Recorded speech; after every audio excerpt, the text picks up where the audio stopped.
بسم اللہ الرحمن الرحیم۔ السلام علیکم ناظرین، آج کی تازہ ترین اور بڑی اپڈیٹس کے ساتھ میں ہوں آپ کا میزبان فیاض راجہ اور آپ دیکھ رہے ہیں آپ کا اپنا یوٹیوب چینل۔ دوستو، نیوٹرلز کی جانب سے عمران خان کو منانے، عمران خان کو ڈکٹیٹ کرنے کی تمام تر کوششیں مکمل طور پر ناکام ہو گئی ہیں۔ آج اس حوالے سے اہم ترین دن ہے جب دو بڑے اور اہم ترین ایونٹ ہیں اسلام آباد کے اندر۔ ایک بڑا اور اہم ترین ایونٹ رجیم چینج آپریشن کے حوالے سے پاکستان تحریک انصاف نجی ہوٹل میں ایک سیمینار کا انعقاد کیا، جس میں عمران خان نے زبردست اور شاندار خطاب کیا اور تمام ان وہ کرداروں کو گردن سے پکڑ لیا، چاہے وہ ملکی کردار ہوں یا غیر ملکی، جنہوں نے رجیم چینج آپریشن میں اہم ترین کردار ادا کیا۔ دوسرا بڑا ایونٹ اسلام آباد کے اندر قومی سلامتی کمیٹی کا اجلاس،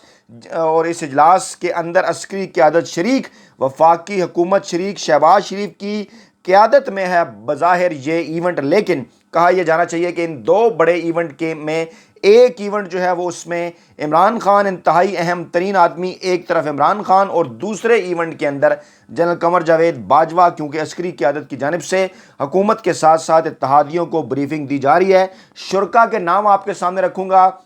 کچھ حیران کن نام اس کے اندر ہمیں نظر آتے ہیں۔ سوال بھی بنتا ہے کہ یہ لوگ کس حیثیت سے اس اجلاس کے اندر شریک تھے، کیونکہ قومی سلامتی کمیٹی کی اپنی ایک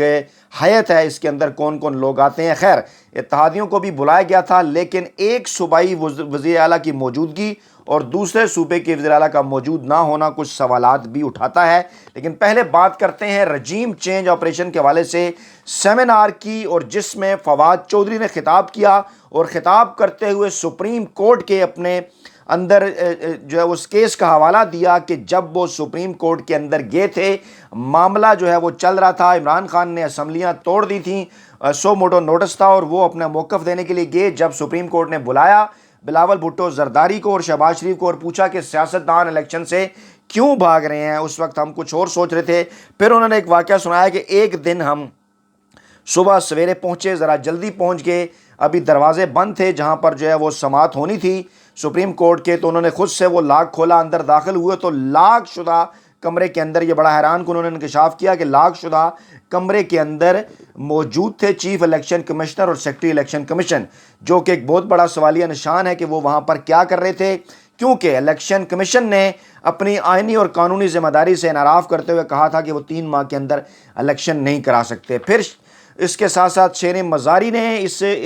سیمینار کے اندر خطاب کیا۔ کچھ اہم ترین انکشافات انہوں نے قومی سلامتی کمیٹی کا اجلاس جو اس وقت ہوا جب سازش اور مداخلت کا معاملہ سامنے آیا تھا، اس حوالے سے کچھ اہم ترین انکشافات کیے اور سخت ترین تنقید کی۔ نیوٹرلز کے اوپر شوکت ترین نے خطاب کیا، اور انہوں نے پاکستانی معیشت کے حوالے سے تمام تر چیزیں سامنے رکھی کہ عمران خان کی حکومت کو کیسے ملا تھا پاکستان اور کس نہج پر وہ چھوڑ کر گئے۔ حماد اظہر نے اہم ترین خطاب کیا، بجلی، توانائی اور پیٹرول کی جو قیمتیں ہیں اس حوالے سے بتایا، لوڈ شیڈنگ کے کیا معاملات تھے اور اب کس جگہ پر لے کر چلی گئی یہ امپورٹڈ حکومت۔ اہم ترین تقریر اسد عمر کی، جس میں انہوں نے الیکشن کمیشن کی جانب بھی اشارہ کیا، نیوٹرلز کی جانب اشارہ کیا، انہوں نے سوال کیا، انہوں نے کہا کہ خرم دستگیر کی جانب سے یہ کہا گیا کہ نومبر میں عمران خان آرمی چیف لگا کر اس کے بعد ان سب کو جیلوں میں ڈالنے والے تھے، مخالف سیاستدانوں کو۔ انہوں نے سوال اٹھایا کہ کیا خرم دستگیر پاکستان کے ادارے، پاکستان کی آرمی اسٹیبلشمنٹ پر الزام لگا رہے ہیں کہ کیا وہ عمران خان کے ساتھ مل کر آپ کو جیلوں کے اندر ڈالتے، اور کیا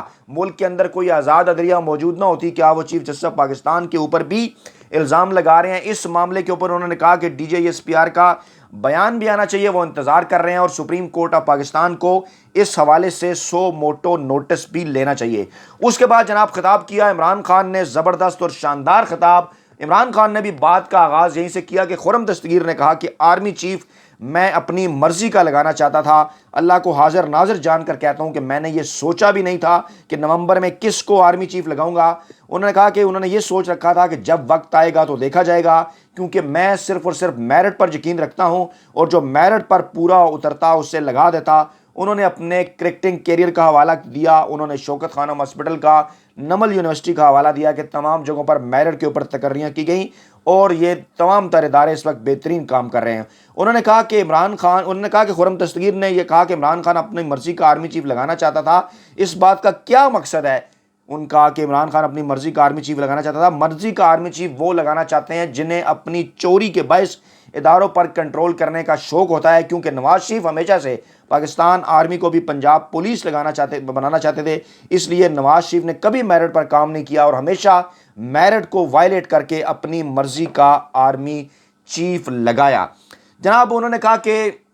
فوج سے انہیں ڈر ہوتا ہے کیونکہ فوج کے پاس انٹیلیجنس کی چوری کی رپورٹ ہوتی ہے، جو چور ہوتے ہیں انہیں کسی بات کا کسی چیز کا بھی ڈر نہیں ہے۔ ارشد شریف سینئر اینکر نے خطاب کیا اور اس میں انہوں نے کہا کہ نام انہوں نے نہیں لیا کہ کس نے انہیں کہا، لیکن ارشد شریف نے یہ انکشاف کیا کہ انہیں بعض لوگوں کی جانب سے کہا گیا کہ عمران خان کے خلاف کرپشن کا کوئی کیس نکالیں، تو میں نے انہیں یہ کہا کہ جو شخص پانی کی آدھی بوتل بھی ضائع نہیں کرتا بھلا اس نے کیا کرپشن کی ہوگی۔ عمران خان نے پوری طرح سے اس سارے رجیم آپریشن کو ایکسپلین کیا، شیریں مزاری نے بھی، کہ کس طرح اس سے پہلے دنیا بھر میں رجیم چینج آپریشن ہوئے، چاہے پاکستان میں مارشل لا کی آمد ہو یا دنیا کے دیگر ممالک، جس میں انہوں نے ایران کا بھی ذکر کیا، دیگر ممالک کا انہوں نے ذکر کیا، مصر کا، باقی ممالک کا، کہ کس طرح سے امریکہ نے اپنے مفادات حاصل کرنے کے لیے وہاں پر رجیم چینج آپریشن کیا۔ اب دوستو اہم ترین معاملہ یہ ہے، اسلام آباد کے باخبر حلقے یہ کہہ رہے ہیں کہ گل ود گئی ہے مختاریہ۔ عمران خان کو بار بار میسج دینے کے باوجود عمران خان ڈٹ چکے ہیں اپنے اصولی موقف کے اوپر۔ انہوں نے واضح پیغام دے دیا ہے، کہہ دیا ہے کہ بتا دیا جائے ان لوگوں کو جو یہ چاہتے ہیں کہ میں اپنے موقف سے پیچھے ہٹ جاؤں، کہ میں اپنے موقف سے 1 انچ بھی پیچھے نہیں ہٹوں گا۔ سپریم کورٹ کا دروازہ بار بار کھٹکھٹاتے رہیں گے کہ ہر صورت جوڈیشل کمیشن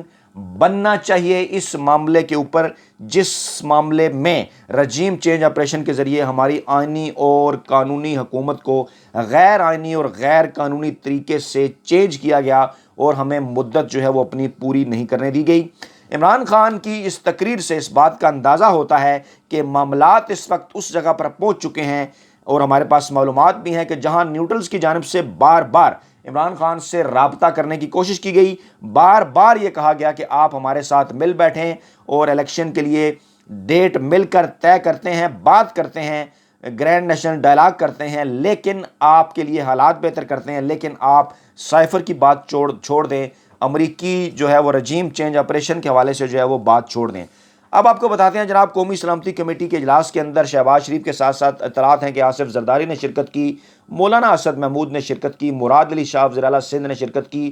تو اگر وزیر اعلیٰ کی شرکت بنتی ہے قومی سلامتی کمیٹی کے اجلاس میں، تو پھر خیبر پختونخوا کے وزیر اعلیٰ محمود خان کہاں تھے؟ راجہ پرویز اشرف نے شرکت کی، احسن اقبال نے، خواجہ آصف، دیگر جو نون لیگ کی قیادت ہے ان کا بھی ذکر اطلاعات ہے کہ انہوں نے شرکت کی، شہری رحمان نے شرکت کی، یعنی کہ اتحادی جتنی بھی جماعتیں ہیں انہوں نے اس قومی سلامتی کمیٹی کے اجلاس کے اندر شرکت کی۔ اور کہا تو یہ جا رہا تھا، بتایا تو یہ جا رہا تھا کہ اس کا جو ایجنڈا ہے ہمسایوں کے ساتھ تعلقات ہیں، اور ہمسایوں کے ساتھ تعلقات کے ساتھ ساتھ پاکستان کی جو موجودہ صورتحال ہے اس پر بھی بات چیت ہوگی۔ ہمارے ذرائع کا یہ دعویٰ ہے کہ کم و بیش 4 سے 5 مرتبہ اس اہم ترین اجلاس کے اندر پاکستان تحریک انصاف کا ذکر آیا، عمران خان کا ذکر آیا۔ آگے چل کر مزید تفصیلات بھی اگلی ویڈیو میں آپ کو بتائیں گے۔ اور یہ حکومت کو مشورہ دیا گیا عسکری قیادت کی جانب سے کہ عمران خان کو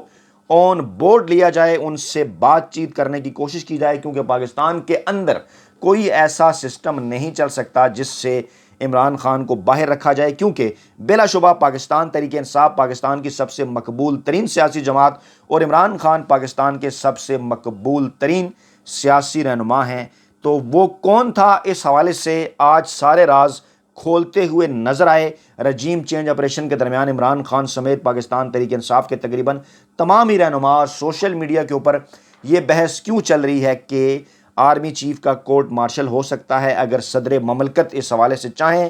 آئین میں اس بات کی گنجائش موجود ہے، سوشل میڈیا کے اوپر ڈیبیٹ جاری ہے، آئینی اور قانونی ماہرین کی جانب سے واضح طور پر اس حوالے سے کوئی موقف ابھی تک سامنے نہیں آیا۔ ہم بھی معلومات حاصل کر رہے ہیں، اس حوالے سے اپڈیٹس جو ہے وہ آپ کے سامنے رکھیں گے کہ آرمی چیف کے کورٹ مارشل کے حوالے سے بات چیت کیوں ہو رہی ہے۔ کیا آج اہم ترین فیصلوں کا دن ہے اسلام آباد میں؟ تو بالکل ایک مرتبہ پھر میں یہ کہتا ہوں کہ آج واقعی اسلام آباد میں اہم ترین فیصلوں کا دن ہے، کیونکہ آج کے دن عمران خان نے باقاعدہ طور پر ایک سیمینار کے اندر رجیم چینج آپریشن کے حوالے سے تمام تر تفصیلات بتا کر اس سارے معاملے کو ڈاکومنٹ کر دیا ہے، اور اب یہ معاملات جہاں پر نہیں رکنے والے، آج یا کل